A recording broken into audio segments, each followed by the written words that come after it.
ಶ್ರೀರಾಮಕೃಷ್ಣ ವಚನ ಭೇದ 34 ಬಂಕಿಮಚಂದ್ರ ಚಟ್ಟೋಪಾಧ್ಯಾಯ. ನಾನು ಕೇಶವಸೇನನಿಗೆ ಇದೇ ವಿಷಯವನ್ನು ಹೇಳಿದೆ.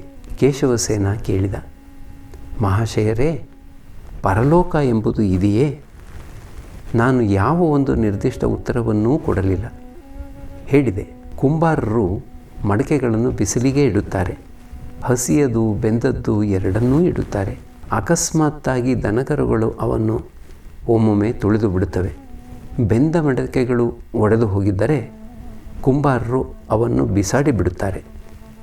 ಆದರೆ ಹಸಿಯ ಮಡಕೆಗಳು ಒಡೆದು ಹೋಗಿದ್ದರೆ ಅದನ್ನು ಮನೆಗೆ ತಂದು ನೀರಿನಲ್ಲಿ ನೆನೆ ಹಾಕಿ ಮತ್ತೆ ಮುದ್ದೆ ಮಾಡಿ ಚಕ್ರದಲ್ಲಿಟ್ಟು ಹೊಸ ಮಡಿಕೆ ತಯಾರು ಮಾಡುತ್ತಾರೆ, ಬಿಸಾಡುವುದಿಲ್ಲ.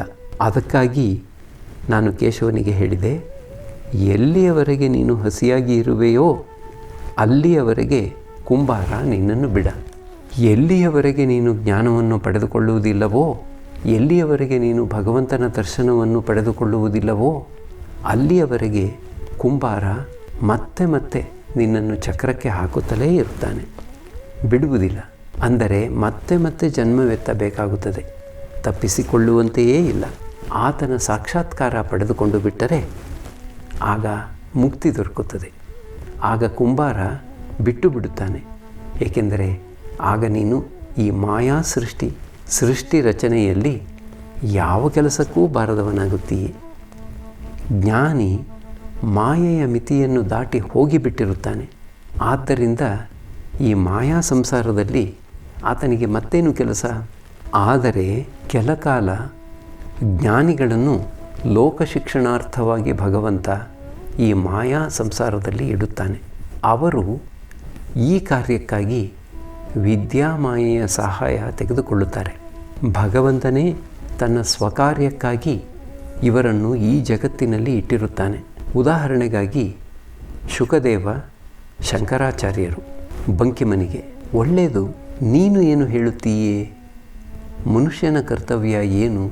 ಬಂಕಿಮ ನಗುತ್ತಾ ಅದರ ಸಂಬಂಧವಾಗಿ ಹೇಳಬೇಕೆಂದರೆ ನನಗನ್ನಿಸುತ್ತದೆ ಆಹಾರ, ನಿದ್ರೆ, ಮೈಥುನ ಅಂತ. ಶ್ರೀರಾಮಕೃಷ್ಣರು ಸಿಟ್ಟುಗೊಂಡು, ಛೀ, ನಿನಗೆ ನಾಚಿಕೆ ಹೇಸಿಗೆ ಅನ್ನುವುದು ಏನೂ ಇಲ್ಲ.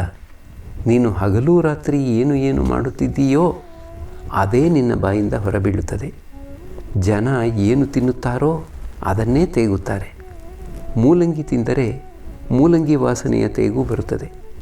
ಎಳನೀರು ಕುಡಿದರೆ ಎಳನೀರು ವಾಸನೆಯ ತೇಗು ಬರುತ್ತದೆ.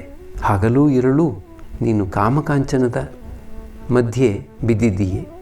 ಅದಕ್ಕಾಗಿಯೇ ನಿನ್ನ ಬಾಯಿಂದ ಈ ವಿಧವಾದ ಮಾತುಗಳು ಹೊರಬರುತ್ತಿವೆ. ಕೇವಲ ವಿಷಯ ಚಿಂತನೆಯಲ್ಲಿಯೇ ಮುಳುಗಿ ಹೋಗಿದ್ದರೆ ಲೆಕ್ಕಾಚಾರದ ಸ್ವಭಾವ ಬಂದು ಬಿಡುತ್ತದೆ. ಮನುಷ್ಯ ಕಪಟಿಯಾಗಿ ಬಿಡುತ್ತಾನೆ. ಭಗವತ್ ಚಿಂತನೆ ಮಾಡಿದರೆ ಸರಳನಾಗುತ್ತಾನೆ. ಯಾರಿಗೇ ಆಗಲಿ ಭಗವಂತನ ಸಾಕ್ಷಾತ್ಕಾರವಾಗಿದ್ದರೆ ಅವರ ಬಾಯಿಂದ ನೀನಾಡಿದ ಮಾತುಗಳು ಎಂದಿಗೂ ಬಾರವು.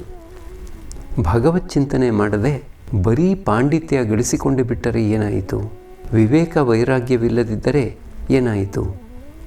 ಕಾಮಕಾಂಚನದಲ್ಲಿ ಮನಸ್ಸು ಆಸಕ್ತವಾಗಿದ್ದರೆ ಬರೀ ಪಾಂಡಿತ್ಯದಿಂದ ಏನಾಗುತ್ತದೆ? ರಣಹದ್ದು ಬಹಳ ಎತ್ತರಕ್ಕೇನೋ ಹಾರಿ ಹೋಗುತ್ತದೆ. ಆದರೆ ಅದರ ದೃಷ್ಟಿಯೆಲ್ಲ ಕೇವಲ ಹೆಣದ ಗುಂಡಿಗಳ ಮೇಲೆ. ಪಂಡಿತ ಅನ್ನಿಸಿಕೊಳ್ಳೋನು ಅನೇಕ ಪುಸ್ತಕ ಶಾಸ್ತ್ರ ಓದಿರುತ್ತಾನೆ, ಶ್ಲೋಕ ಎತ್ತಿ ಹೇಳಬಲ್ಲ, ಅನೇಕ ಪುಸ್ತಕಗಳನ್ನು ಬರೆದಿರಬಹುದು. ಆದರೆ ಆತ ಸ್ತ್ರೀಲೋಲನಾಗಿ ಹೆಸರು, ಕೀರ್ತಿ, ಧನಕಾದಿಗಳೇ ಸಾರವಸ್ತು ಅಂತ ಭಾವಿಸುತ್ತಿದ್ದರೆ ಆತ ಹೇಗೆ ಪಂಡಿತನಾಗಬಲ್ಲ? ಭಗವಂತನಲ್ಲಿ ಮನಸ್ಸು ನೆಲೆಸದಿದ್ದರೆ ಆತ ಪಂಡಿತನಾಗಬಲ್ಲನೇ? ಕೆಲವರು ಭಾವಿಸುತ್ತಾರೆ, ಇವರು ಕೇವಲ ಭಗವತ್ ಚಿಂತನೆ ಮಾಡುತ್ತಾರೆ, ಹುಚ್ಚರು ಇವರು, ಇವರಿಗೆ ತಲೆ ಕೆಟ್ಟು ಹೋಗಿದೆ, ನಾವೆಷ್ಟು ಬುದ್ಧಿವಂತರು, ನಾವು ಹೇಗೆ ಸುಖೋಪಭೋಗ, ಹಣ, ಹೆಸರು, ಕೀರ್ತಿ, ಇಂದ್ರಿಯ ಸುಖ ಪಡುತ್ತಿದ್ದೇವೆ ಅಂತ.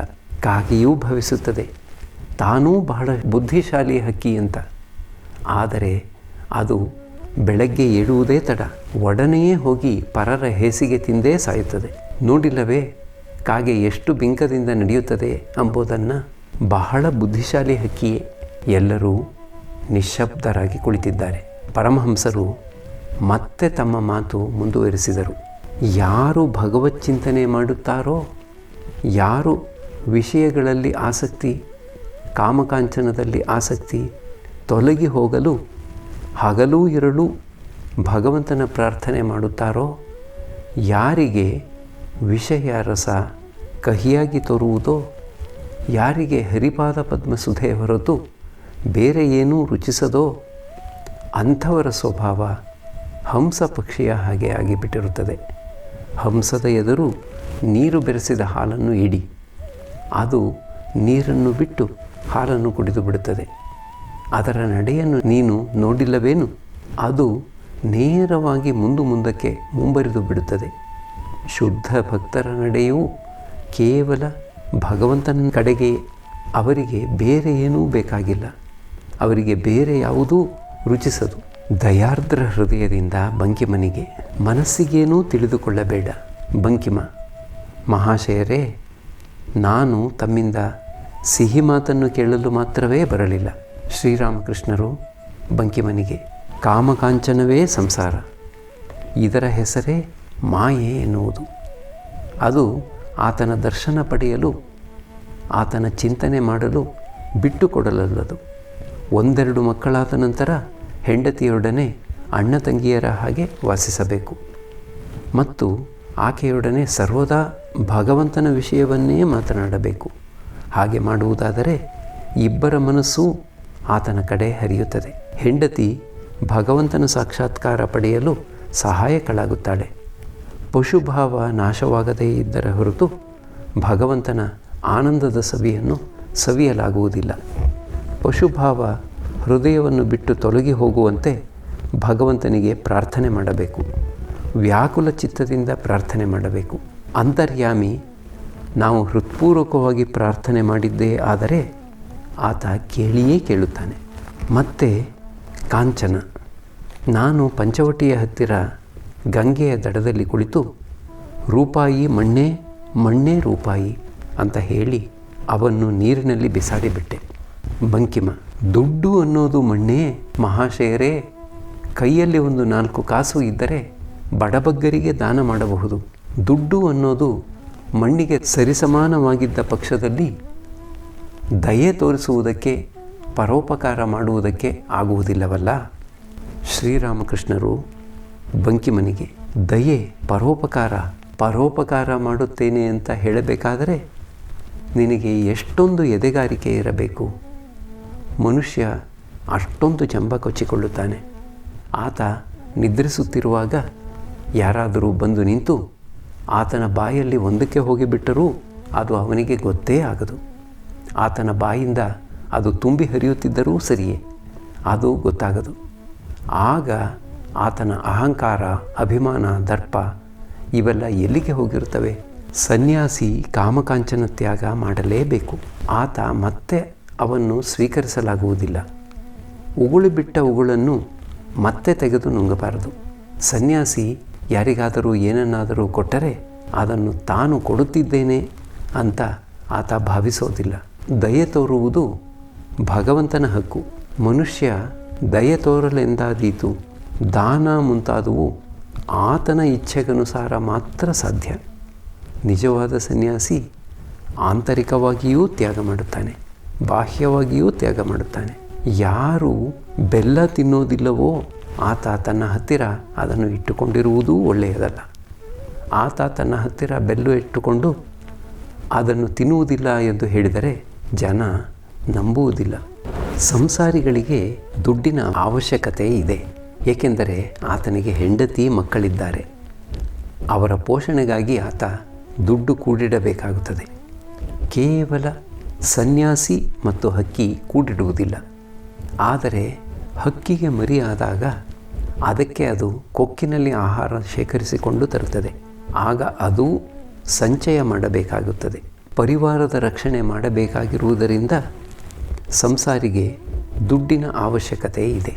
ಸಂಸಾರಿ ನಿಜವಾದ ಭಕ್ತನಾದರೆ ಆತ ಅನಾಸಕ್ತನಾಗಿ ತನ್ನ ಕೆಲಸ ಕಾರ್ಯಗಳನ್ನು ಮಾಡುತ್ತಾನೆ.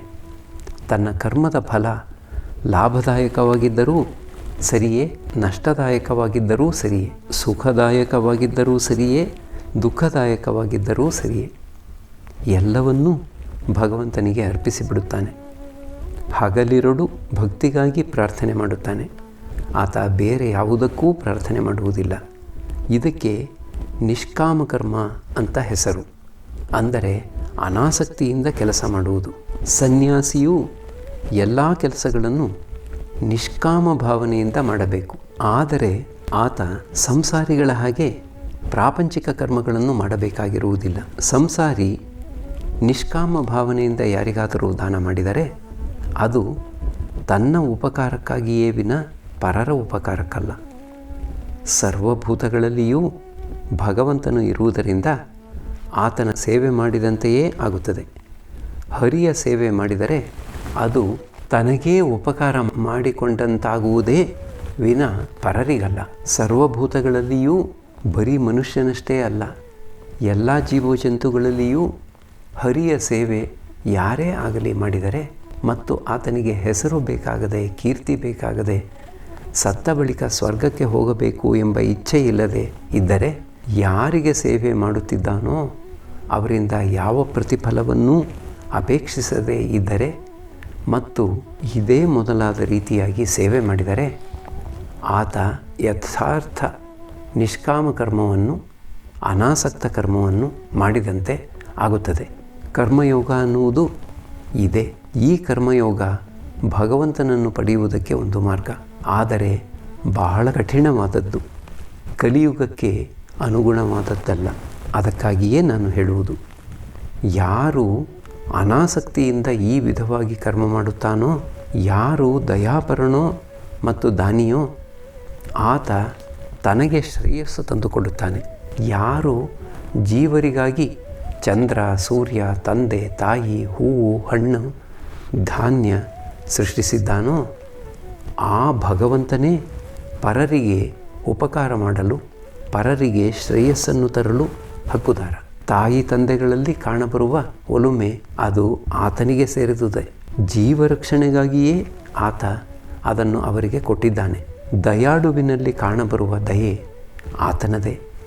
ನಿಸ್ಸಹಾಯಕ ಜೀವಿಗಳ ರಕ್ಷಣೆಗಾಗಿ ಅವರಿಗೆ ಅದನ್ನು ಕೊಟ್ಟಿದ್ದಾನೆ. ನೀನು ದಯೆ ತೋರು ಬಿಡು. ಆತ ಒಂದಲ್ಲ ಒಂದು ವಿಧವಾಗಿ ತನ್ನ ಕೆಲಸವನ್ನು ಮಾಡಿಸಿಕೊಂಡು ಬಿಡುತ್ತಾನೆ. ಆತನ ಕಾರ್ಯ ಮಾತ್ರ ಎಂದಿಗೂ ನಿಲ್ಲದು. ಆದ್ದರಿಂದ ಜೀವನ ಕರ್ತವ್ಯವೇನು? ಬೇರೆ ಏನು? ಆತನಿಗೆ ಶರಣಾಗತನಾಗುವುದು ಮತ್ತು ಯಾವುದರಿಂದ ಆತನನ್ನು ಪಡೆಯಬಹುದೋ, ಯಾವುದರಿಂದ ಆತನ ದರ್ಶನ ಹೊಂದಬಹುದೋ ಅದಕ್ಕಾಗಿ ವ್ಯಾಕುಲನಾಗಿ ಆತನಿಗೆ ಪ್ರಾರ್ಥನೆ ಮಾಡುವುದು. ಒಮ್ಮೆ ಶಂಭು ಮಲ್ಲಿಕ ಹೇಳಿದ, ನನಗೆ ಅನೇಕ ಡಿಸ್ಪೆನ್ಸರಿ ಮತ್ತು ಹಾಸ್ಪಿಟಲ್ಗಳನ್ನು ಕಟ್ಟಿಸಬೇಕೆಂಬುದಾಗಿ ಬಹಳ ಇಚ್ಛೆ ಇದೆ. ಅದರಿಂದ ಬಡಬಗ್ಗರಿಗೆ ಬಹಳ ಉಪಕಾರವಾಗುತ್ತದೆ ಎಂದು. ನಾನು ಹೇಳಿದೆ, ಅನಾಸಕ್ತನಾಗಿ ಅವುಗಳನ್ನು ಮಾಡುವುದಾದರೆ ಕೆಟ್ಟದ್ದೇನಲ್ಲ.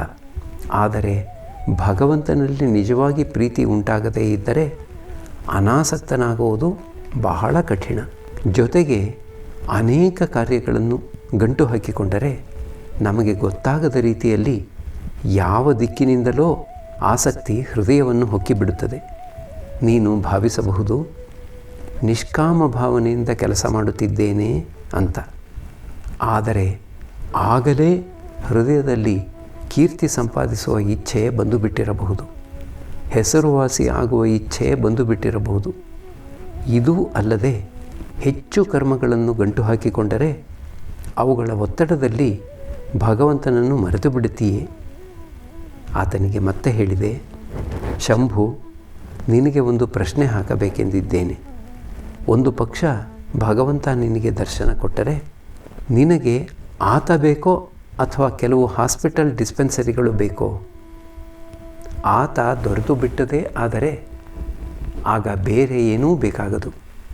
ಸಕ್ಕರೆ ಪಾನಕ ದೊರೆತ ಮೇಲೆ ಜೋನಿ ಬೆಲ್ಲದ ಪಾನಕದ ಕಡೆ ಹೋಗಲಿಚ್ಛೆಯಾಗದು. ಯಾರು ಹಾಸ್ಪಿಟಲ್ ಡಿಸ್ಪೆನ್ಸರಿ ಕಟ್ಟಿಸಿ ಅದರಿಂದಲೇ ಆನಂದ ಪಡೆಯುವರೋ ಅವರು ಒಳ್ಳೆಯವರೇ. ಆದರೆ ಅವರು ಬೇರೆ ಶ್ರೇಣಿಗೆ ಸೇರಿದವರು. ಯಾರು ನಿಜವಾದ ಭಕ್ತನೋ ಆತನಿಗೆ ಭಗವಂತನೊಬ್ಬನಲ್ಲದೆ ಬೇರೆ ಏನೂ ಬೇಕಾಗಿಲ್ಲ. ಒಂದು ಪಕ್ಷ ಅನೇಕ ಕೆಲಸಗಳನ್ನು ಮಾಡಬೇಕಾಗಿ ಬಂದರೆ ಆತ ವ್ಯಾಕುಲನಾಗಿ ಪ್ರಾರ್ಥನೆ ಮಾಡುತ್ತಾನೆ, ಹೇ ಭಗವಂತ, ಕೃಪೆಯಿಟ್ಟು ನನ್ನ ಕೆಲಸ ಕಾರ್ಯಗಳನ್ನು ಕಡಿಮೆ ಮಾಡಿಕೊಡು. ನೀನು ಹಾಗೆ ಮಾಡಿಕೊಡದಿದ್ದರೆ ಯಾವ ಮನಸ್ಸು ಹಗಲು ರಾತ್ರಿ ನಿನ್ನ ಪಾದಪದ್ಮಗಳಲ್ಲಿ ನೆಲೆಸಿರಬೇಕೋ ಅದು ಬರಿದೇ ವ್ಯಯವಾಗುತ್ತಿದೆ. ಅದರಲ್ಲಿ ವಿಷಯ ಚಿಂತನೆಯ ಕಾರ್ಯ ನಡೆಯುತ್ತಿದೆ. ಶುದ್ಧ ಭಕ್ತರ ಶ್ರೇಣಿಯು ಒಂದು ಪ್ರತ್ಯೇಕ ಶ್ರೇಣಿ. ಭಗವಂತನೇ ವಸ್ತು, ಉಳಿದುದೆಲ್ಲ ಅವಸ್ತು ಎಂಬ ಬೋಧೆ ಇಲ್ಲದಿದ್ದರೆ ಶುದ್ಧ ಭಕ್ತಿ ಉಂಟಾಗದು. ಸಂಸಾರ ಅನಿತ್ಯ, 2 ದಿನದ್ದು. ಯಾರು ಅದರ ಕರ್ತನೋ ಆತನೇ ಸತ್ಯ, ನಿತ್ಯ. ಈ ಜ್ಞಾನೋದಯವಾಗದಿದ್ದರೆ ಶುದ್ಧ ಭಕ್ತಿ ಉಂಟಾಗದು.